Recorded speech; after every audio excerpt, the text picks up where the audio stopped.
အလုံးပဲမင်္ဂလာပါနေ့စဉ်တမနစ်စာနှုတ်ပတ်တော်လင်း Fix ကနေကြိုဆိုပါရစေကျွန်တော်တို့က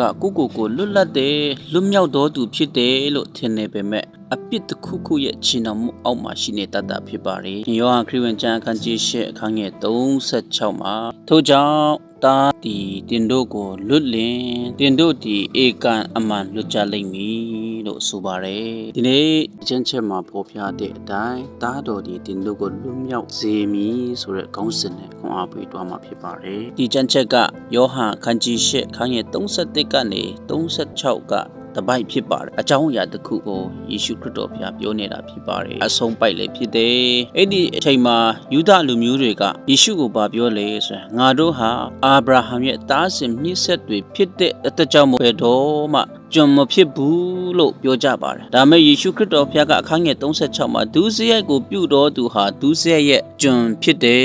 လို့ပြောခဲ့ပါတယ်လူတွေဟာမိမိကို